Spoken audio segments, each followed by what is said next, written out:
Brought to you by MDH मसाले।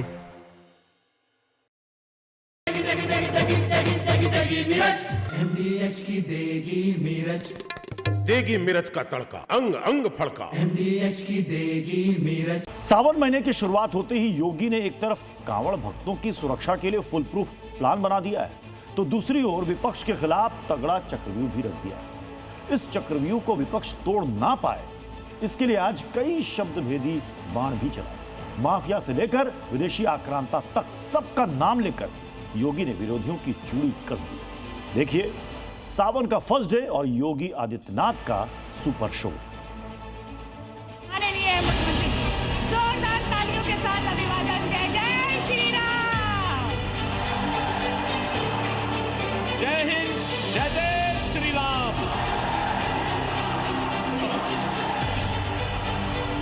अब कोई गरीब का बेटा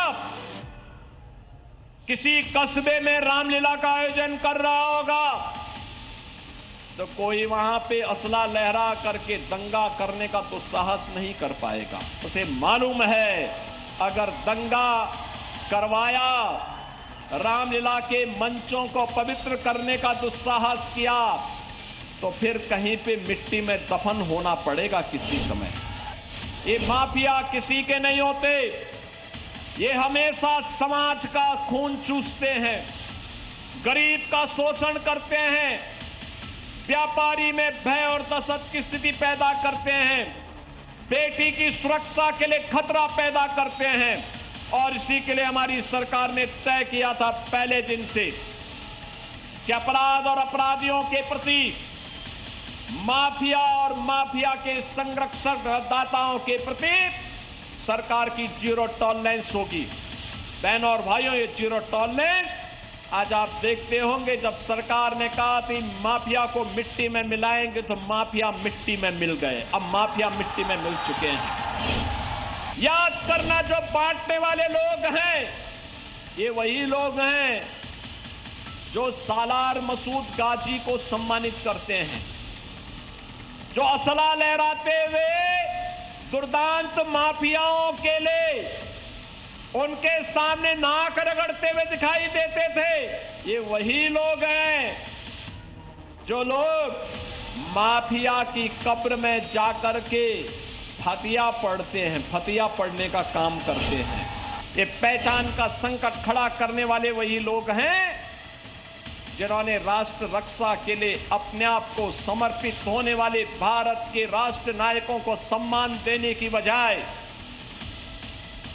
राष्ट्र नायकों को सम्मान देने की बजाय जिन्होंने विदेशी आक्रांताओं को महिमामंडित किया था। कांग्रेस और समाजवादी पार्टी ने राष्ट्र नायकों का अपमान किया। ये लोग आक्रांता गाजी, सालार मसूद गाजी का मेला लगवाते थे। हमारी सरकार आई, हमने कहा नहीं, सालार मसूद का मेला नहीं लगेगा। मेला लगेगा तो महाराज सुहेलदेव की स्मृति में लगेगा। अगर समाजवादी पार्टी के पाप का पर्दा उठाना शुरू कर देंगे तो ये कहीं मुंह दिखाने लायक नहीं बचेंगे। ये जो पूर्वांचल एक्सप्रेसवे बना है ना, अकेले पूर्वांचल एक्सप्रेसवे में एक्सप्रेसवे नहीं बनी, लेकिन 1 इंच का काम नहीं हुआ, लेकिन इन्होंने 3000 करोड़ रुपए का वारा न्यारा कर दिया था इस समाजवादी पार्टी के लोगों ने।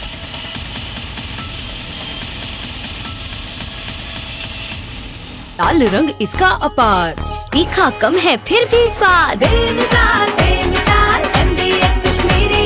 MDH कश्मीरी। MDH। सावन शुरू होती कांवड़ यात्रा का शुभारंभ भी हो चुका है। देश के लाखों सनातनी बम बम भोले का उद्घोष कर रहे हैं। कांवड़िए कंधे पर कांवड़ लेकर निकल पड़े।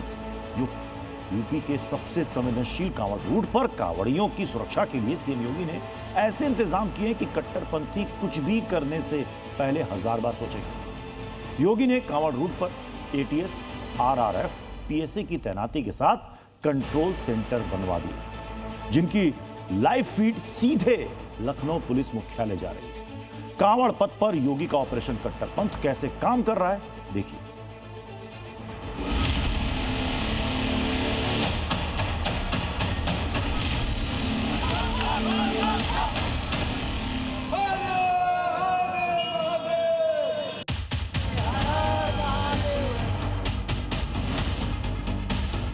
मुजफ्फरनगर काफी संवेदनशील इलाका है और हरिद्वार के बाद पहला पड़ाव मुजफ्फरनगर पड़ता। ये शिव चौक, यहीं से कांवड़ यात्रा अलग अलग राज्यों में जाती है।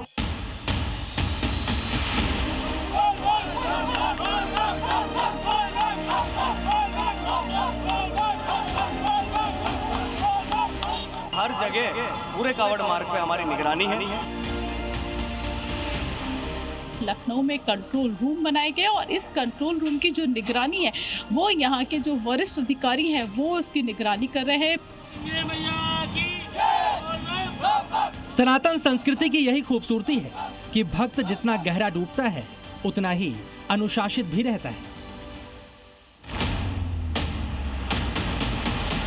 सावन की शुरुआत के साथ ही कांवड़िये सड़कों पर दिखने लगे हैं।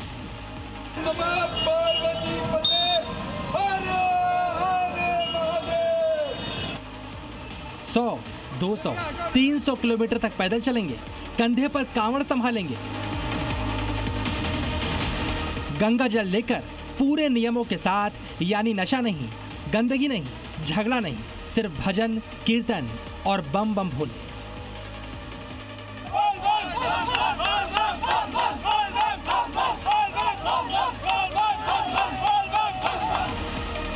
सनातनियों की आस्था को हर कट्टरपंथी नजर से बचाने के लिए योगी ने कांवड़ रूट पर ऑपरेशन कट्टर पंथ लॉन्च कर दिया है।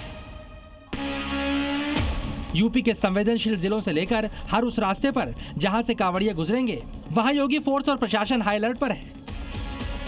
मार्ग पर अनुमान से कहीं ज्यादा सीसीटीवी कैमरे लगे हैं, ड्रोन से निगरानी हो रही है। मेरठ से लेकर मुजफ्फरनगर और लखनऊ तक कंट्रोल सेंटर के जरिए कांवड़ियों की सुरक्षा और सुगम यात्रा के लिए पैनी नजर रखी जा रही है। पूरा व्यवस्था है? हाँ, पूरा व्यवस्था है। सुरक्षा का इंतजाम है भोले रास्ते? हाँ, बिल्कुल है साहब, बिल्कुल है। मुजफ्फरनगर और मेरठ जैसे संवेदनशील जिलों में एंटी टेररिस्ट स्क्वाड यानी एटीएस के कमांडो AK-47 जैसे हथियारों के साथ कांवड़ मार्ग पर पैनी निगरानी रखे हैं। एटीएस के जो तमाम कमांडोज हैं वो यहाँ पर मौजूद हैं और हाथ में AK-47 के साथ साथ तमाम अति आधुनिक हथियार इनके पास हैं और ये पूरे मुजफ्फरनगर में खास तौर पर कांवड़ रूट में निगरानी रखें। मुजफ्फरनगर में एटीएस कमांडोज के हाथों में मेटल डिटेक्टर है, एक्सप्लोजिव डिटेक्टर है, सर्च मिरर है, विस्फोटकों और संदिग्धों की तलाश के लिए डॉग स्क्वाड टीम भी मौजूद है ताकि कोई कट्टरपंथी साजिश कांवड़ रूट की ओर आने से पहले 1000 बार सोचे। इससे सर क्या क्या आप लोग डिटेक्ट कर लेते हैं? इसमें आईडी के कोई भी मेटल वगैरह का यूज हुआ होगा उसको डिटेक्ट करेगा ये। सर आपके पास जो उपकरण है इसका क्या नाम है सर? ये एक्सप्लोसिव डिटेक्टर। एक्सप्लोसिव डिटेक्टर, यानी इससे आप एक्सप्लोसिव डिटेक्ट करते हैं। तो ये कैसे काम करता है सर? ये वेब जैसे क्या कहीं भी एक्सप्लोसिव होता है और उसको चालू करके उसके आसपास जाते हैं तो ये जो पार्टिकल हवा में होते हैं ना उसके, उनको अपने अंदर शक कर लेता है। एटीएस कमांडोज के साथ पुलिस बल सुरक्षा के इंतजाम में जुटे हैं और वो हजारों आधुनिक सीसीटीवी कैमरे भी जिनकी फुटेज सीधे लखनऊ में डीआईजी लॉ एंड ऑर्डर तक पहुंच रही है। कांवड़ रूट पड़ता है, यहाँ पर सीसीटीवी कैमरे लगाए गए हैं। इसके अलावा एटीएस के साथ डेथक कैमरा लगाए गए हैं। वो देखिए ड्रोन कैमरे के जरिए स्टैटिक रूप से तमाम कांवड़ रूट का वीडियो रिकॉर्ड किया जा रहा है और ये वीडियो लखनऊ तक भेजा जाता है। मुजफ्फरनगर के मुख्य चौराहों की लाइव तस्वीरें तो 24/7 कंट्रोल रूम में तैनात योगी फोर्स की निगरानी में है। कि ये जो सीसीटीवी आपको यहाँ पर नजर रखा रहा है ये दरअसल ये शिव चौक का है। योगी का यूपी में कांवड़ियों की सुरक्षा को लेकर पहरा इतना गहरा है कि अकेले मुजफ्फरनगर में कैसी तैयारियां की गई हैं, एसपी सिटी की जुबानी सुनिए। 4000 से ज्यादा पुलिसकर्मी इस संपूर्ण मार्ग पे तैनात है। 1250 से ज़्यादा सीसीटीवी कैमरा यहाँ पे तैनात है। एटीएस की स्पॉट टीम तैनात है जो कि अपने टेथर ड्रोन से लगातार निगरानी कर रही है। और इसके अलावा 6 कंपनियाँ पीएससी की है जो बाहर से आई हमारे जनपद में सभी सेंसिटिव इलाकों में तैनात है। 1 कंपनी आरआरएफ की है। पूरे यूपी के कांवड़ रूट की live report direct Lucknow police headquarter तक जा रही है। गोरखपुर, नोएडा और मुजफ्फरनगर, खासतौर पे जो पश्चिमी यूपी के जिले हैं, जो संवेदनशील इलाके हैं, जो रूट है जहां पर ड्रोन से निगरानी की जा रही है, बड़ी संख्या में पुलिस बल वहां पर तैनात किया गया है। जगह जगह पर सीसीटीवी कैमरे लगाए गए। साफ है, संवेदनशील जिलों पर कांवड़ यात्रा के दौरान योगी की विशेष नजर है। साथ ही पूरे राज्य में संवेदनशील रास्तों और प्रमुख शिवालयों पर एआई और हाई डेफिनेशन कैमरों से 24 घंटे निगरानी हो रही है। कट्टरपंथियों के हौसले पस्त करने के लिए योगी की ये तैयारी काफी है। मुजफ्फरनगर से राजू राज और लखनऊ से प्रीति श्रीवास्तव के साथ ब्यूरो रिपोर्ट, जी मीडिया। जहां योगी सरकार कांवड़ यात्रा को सुरक्षित, सुव्यवस्थित और निर्विघ्न बनाने के लिए तमाम तरह की तैयारियां कर रही है, वहीं इन सब के बीच आस्था की इस यात्रा में विघ्न डालने वाले भी अपनी हरकतों से बाज नहीं आ रहे। जहां यूपी के कैराना में विधर्मियों ने कांवड़ रूट पर हड्डियां फेंककर एक कांवड़ को खंडित कर दिया, तो वहीं मेरठ में पहचान छिपाकर भोले के भक्तों से छलावा किया जा रहा है। आखिर कैसे, देखिए।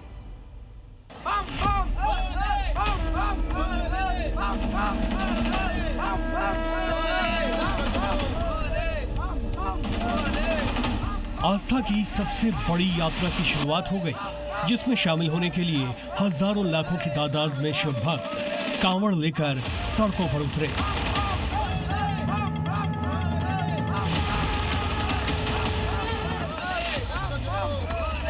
मगर किसे पता था, आस्था के इस पर्व में विघ्न डालने की तैयारी विधर्मियों ने कर रखी है। क्योंकि हरिद्वार से दंडवत कांवड़ लेकर आ रहे भोले के एक भक्त की कांवड़ को खंडित करने के लिए, उसकी कांवड़ यात्रा को रोकने के लिए कांवड़ पथ पर मांस और हड्डियां फेंकी गई।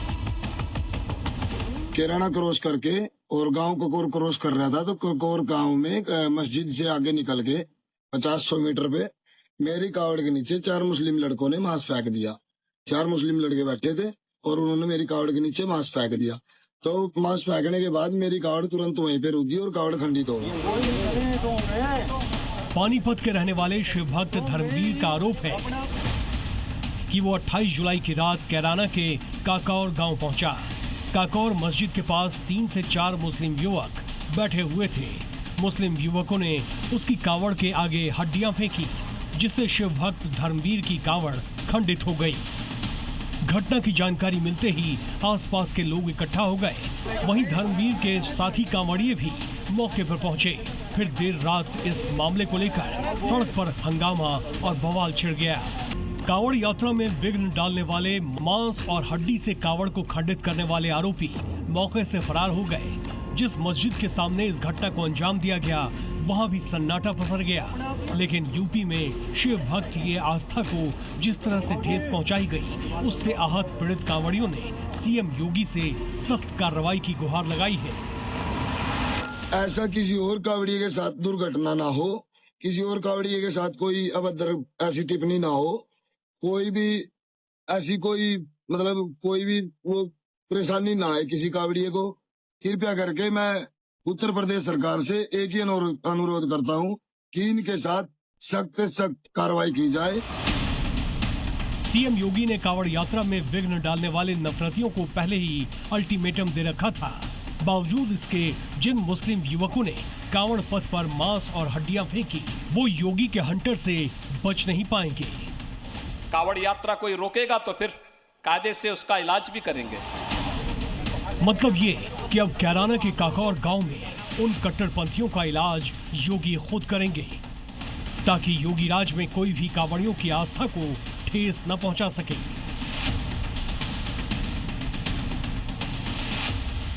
इतना ही नहीं, मेरठ में कांवड़ यात्रा में अशुद्धता फैलाने वाले एक होटल मालिक के खिलाफ कार्रवाई की गई। दरअसल होटल को हिंदू नाम से चलाया जा रहा था, जबकि उसका मालिक मुस्लिम था, जिसका नाम मुर्तजा है। उन्हें प्यार है दीपक नाम से और हिंदू धर्म से प्यार है तो घर वापसी कर ले, लेकिन छल कपट धोखा कांवड़ियों के साथ, हिंदू धर्म के साथ नहीं होने देंगे। आप अपने नाम से होटल चलाइए, कोई समस्या नहीं। हिंदू संगठनों का आरोप है कि दीपक होटल के मालिक मुर्तजा ने योगी के आदेश और कायदे कानून की अवहेलना की, पहचान छिपाकर भोले के भक्तों से छलावा किया, जिसे योगी कतई बर्दाश्त नहीं करेंगे। कानून मानोगे, कायदे से रहोगे तो फायदे में रहोगे, और नहीं तो। जैसे ही हिंदू संगठनों को इसकी जानकारी लगी, होटल के बाहर भारी भीड़ इकट्ठा हो गई। मौके पर पहुंची पुलिस ने मामले को शांत कराया और होटल मालिक के खिलाफ सख्त कानूनी कार्रवाई की गई। ब्यूरो रिपोर्ट, जी मीडिया। कांवड़ रूट पर सुरक्षा की गारंटी योगी फोर्स की है और देश में वंदे मातरम को सम्मान अब हर नागरिक करे, इसकी जिम्मेदारी नए कानून की होगी। लेकिन दोनों सदनों से बिल पास होने के बाद भी वंदे मातरम गाने के लिए भाईजान तैयार नहीं। कह रहे हैं जेल जाएंगे लेकिन राष्ट्रगीत नहीं गाएंगे। और इसके साथ आज दूसरी तस्वीर भी आई, जहां हॉकी इंडिया की जर्सी नीली से केसरिया हुई तो घमासान मच गया। मतलब नफरतियों को ना भगवा भा रहा है और ना ही Vande Mataram. The bill is passed. स्वीकृत हुआ, विधेयक पारित हुआ।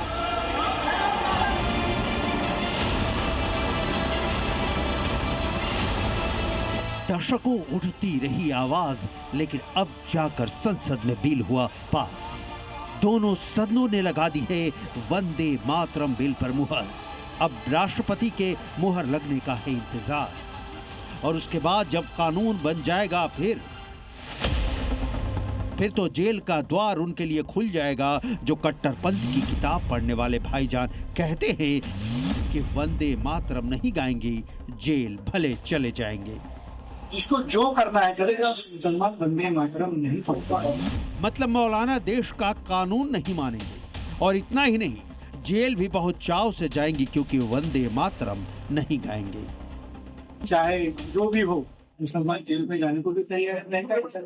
जो करना है वो कर ले सरकार, लेकिन मुसलमान भारत माता की वंदना नहीं करेगा। तो उसने वंदना वर्ड यूज कर दिया तो मुसलमान सिर्फ और सिर्फ अल्लाह के सामने, बाकी किसी के आगे झुकता नहीं है।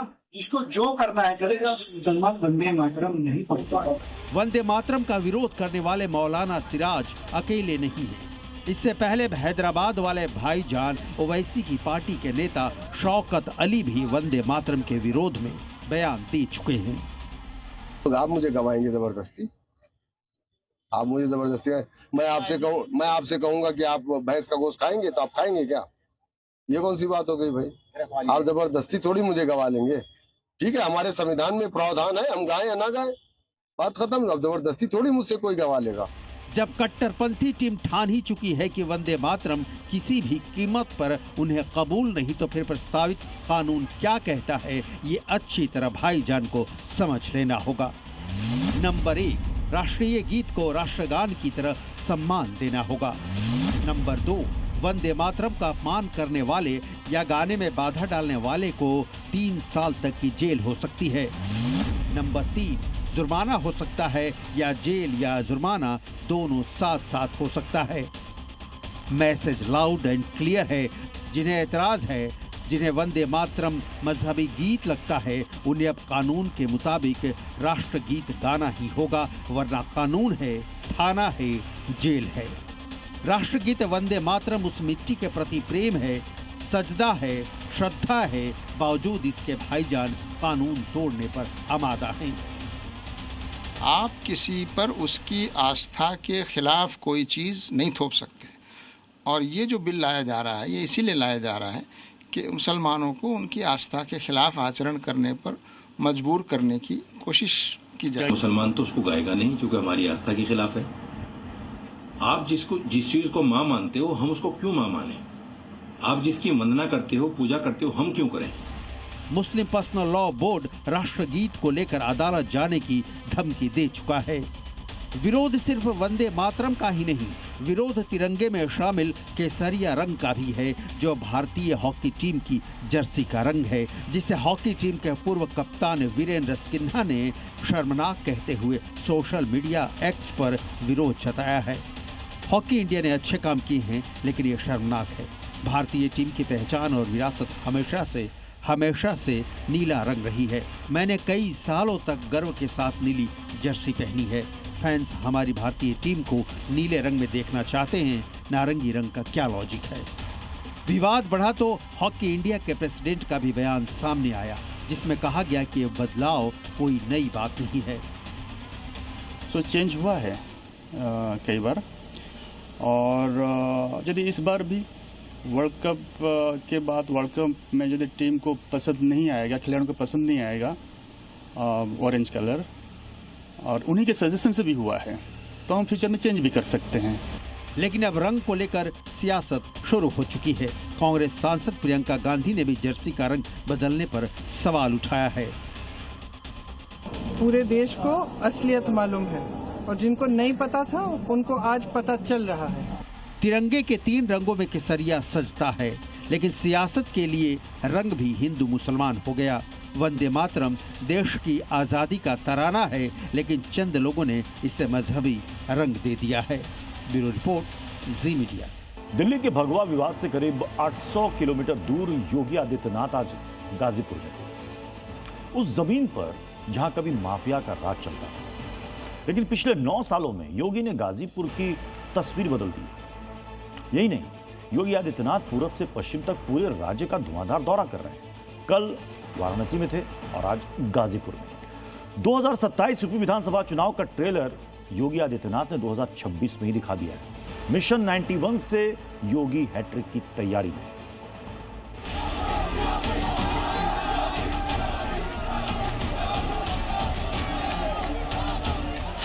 44 जिले, करीब 37,000 करोड़ रुपए और 91 दिन।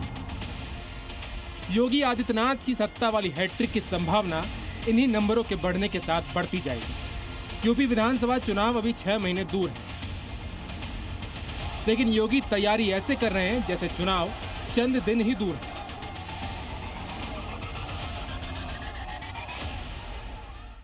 वे लोग स्वीकार नहीं करेंगे, वे लोग स्वीकार नहीं करेंगे जो समाज को बांटने वाले लोग हैं। याद रखना, बांटने वाले लोग वही लोग हैं जिनके आदर्श बाबर और औरंगजेब हैं। पर्व और त्योहारों के उत्सव में उपद्रव करने वाले लोग नहीं, बल्कि पर्व और त्योहारों के उत्सव को कई गुना खुशहाली में बदलने वाली सरकार चाहिए। मई से योगी आदित्यनाथ ने यूपी को मथना शुरू किया है, वो अभी भी जारी है और योगी का आंकड़ा 75 में से अब तक 44 पहुंच चुका है। योगी आदित्यनाथ पिछले 91 दिनों से यूपी के अलग अलग जिलों का दौरा कर रहे हैं। 3 महीने में अब तक 44 जिलों का दौरा कर चुके हैं। रफ्तार ऐसी रही तो 2026 के खत्म होने से पहले यूपी के सभी 75 जिलों का दौरा कर लेंगे। योगी सिर्फ दौरा ही नहीं कर रहे, बल्कि जिस जिले में जा रहे हैं वहां गिफ्ट भी लेकर जा रहे हैं, वो भी करोड़ों के। गुरुवार को योगी का काफिला गाजीपुर का था।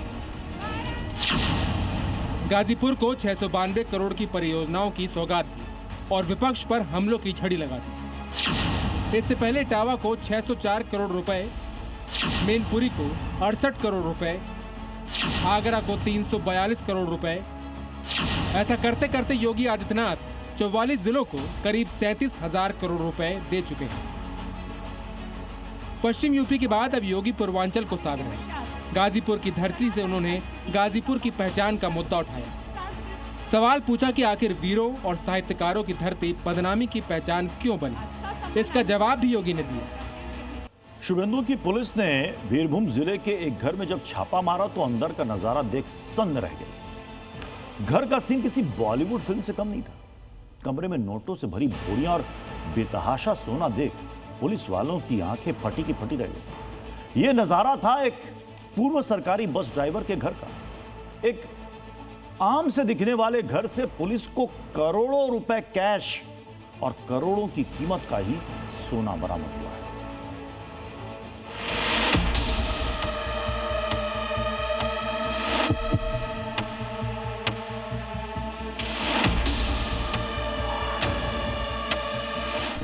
पुलिस मशीन से नोट गिन रही है। सामने मेज पर 500-500 के नोटों की गड्डियां रखी हैं। सोने के बिस्किट और छड़ियां भी हैं। नीले लाल गुलाबी रंग के इन बैगों के अंदर भी कैश ही कैश है। ये तस्वीरें पश्चिम बंगाल के बीरभूम जिले के पत्थर कारोबारी के घर की हैं।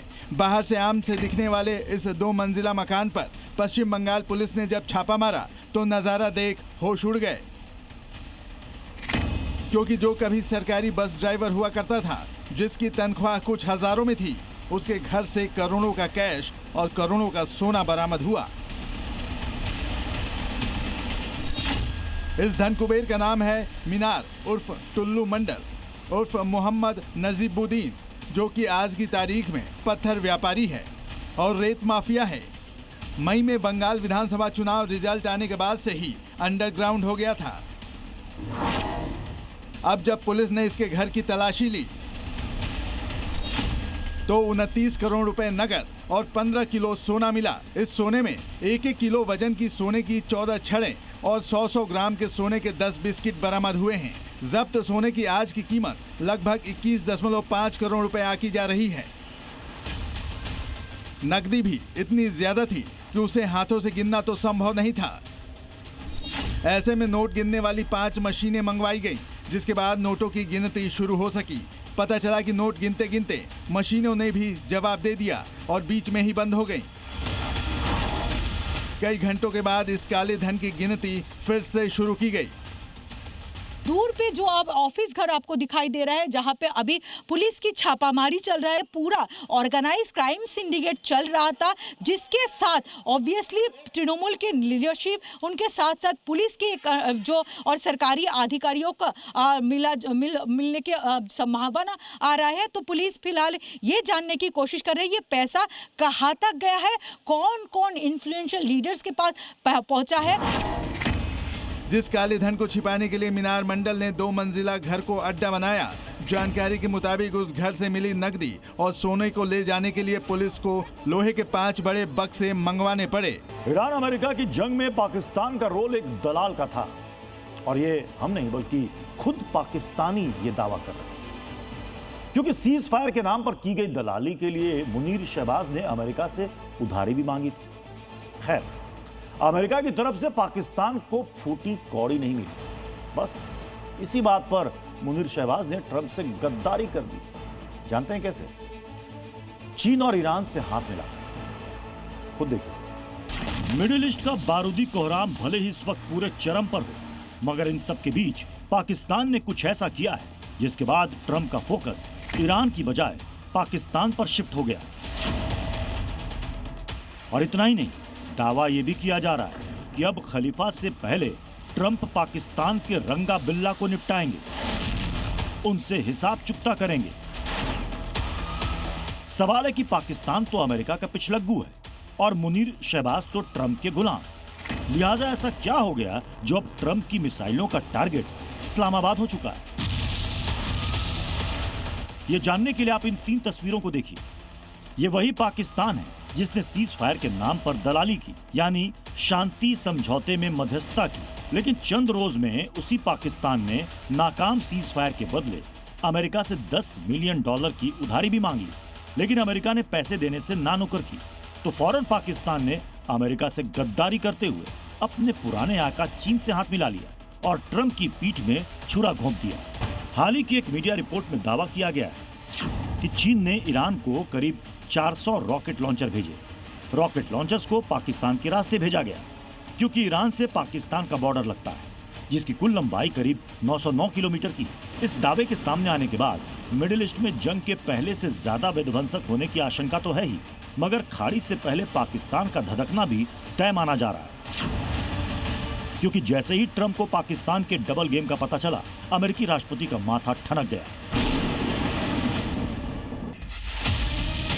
ईरान अमेरिका जंग में ड्रैगन की एंट्री ट्रंप के लिए किसी खतरे से कम नहीं, मगर उससे भी बड़ा खतरा अब पाकिस्तान बन चुका है, जो दुनिया के सामने तो अमेरिका के पाले में, लेकिन उसकी असल हकीकत कुछ और है। दरअसल पैसे के लिए पाकिस्तान कुछ भी कर सकता है, अपने ईमान तो क्या खुद को भी बेच सकता है। यही पाकिस्तान की फितरत भी रही है। शायद तभी ट्रंप अब ईरान के साथ साथ पाकिस्तान का भी हिसाब चुकता करने की शपथ ले चुके हैं। मतलब ये कि ट्रंप से छलावा करके भले ही पाकिस्तान खुद को चालाक समझ रहा हो, मगर ट्रंप की सनक के आगे पाकिस्तान की कोई भी साथ नहीं है।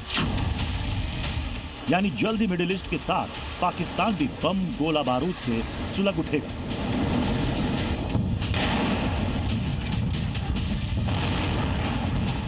ब्यूरो रिपोर्ट, जी मीडिया।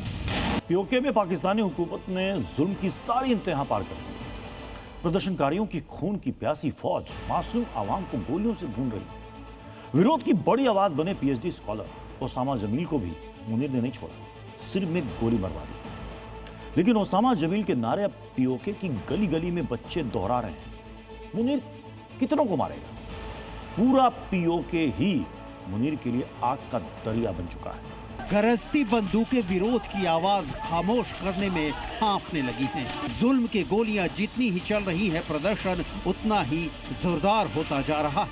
गोलियों की बौछार प्रदर्शन की आवाज खामोश करने में नाकाम है। मुनीर की फौज पीओके में मासूम आवाम की लाशें बिछा रही। पीएचडी स्कॉलर ओसामा जमील सिर पर कफन बांधकर सत्ता की चूल्हे हिलाने निकला, लेकिन मुनीर की फौज ने रावला कोट में उसके सिर में गोली मार दी। लेकिन ओसामा जमील की आवाज पीओके की गलियों में पहले से भी ज्यादा बुलंदी से गूंज रही है। ओसामा जमील पीओके के उन हजारों प्रदर्शनकारियों में से एक था जो मुनीर की फौज की बंदूकों का सामना करने के लिए सीना ताने खड़े। ओसामा जमील का जनाजा उठा, लब से निकले उसके बोल पीओके की गली गली में आजादी की अलग जगा रहे। पीओके में हुकूमत के खिलाफ जनाक्रोश चरम पर है। बुनियादी सुविधाओं, रोटी, बिजली और अधिकारों की मांग को लेकर चल रहे आंदोलन में पिछले 48 घंटों में 32 बेगुनाह नागरिकों की मौत हो गई है। आंदोलन में अब तक 100 से ज्यादा लोग मारे जा चुके हैं और सैकड़ों घायल हैं। अत्याचार की हद ये है कि मारे गए लोगों की लाशें मुनीर फौज उनके परिजनों तक को नहीं सौंप रही। लाशों को सड़क पर घसीटा जा रहा है। पूरा पीओके इस वक्त जल रहा है। पाकिस्तानी सांसद मौलाना अताउर रहमान ने चेतावनी दी है कि पाकिस्तान टूटने की कगार पर है। मुनीर अब पीओके पर कंट्रोल खो चुका है। पीएचडी स्टूडेंट ओसामा जमील का जनाजा अब पीओके में मुनीर की कब्र तैयार करेगा। पीओके का बच्चा बच्चा इनकलाब की आंधी बन चुका है। इस बच्चे की आंखों के सामने इसके माँ बाप को मुनीर की आर्मी ने मौत के घाट उतार दिया। लेकिन इस बच्ची का हौसला देखिए और इसके हिम्मती बोल सुनिए। यही मैसेज है अपनी कुर्बानी देकर पीओके में इनकलाब की सुनामी लाने वाले ओसामा जमील की। पाकिस्तान की सरकार पीओके में चुनाव का ढोंग रच रही है, लेकिन जनता ने इसका पूरी तरह बहिष्कार कर दिया है। पाकिस्तान के 45% मतदान के दावे के बावजूद मीरपुर डिवीजन में केवल 10% वोटिंग हुई है। पाकिस्तान में लोकतंत्र की हत्या तो बहुत पहले हो चुकी है, जनाजा अब निकल रहा है। बहुत मुमकिन है कि पाकिस्तान के साथ 1971 वाला कांड फिर न हो जाए। ब्यूरो रिपोर्ट, जी मीडिया। MDH की देगी मिर्च का तड़का, अंग अंग फड़का। MDH की देगी मिर्च।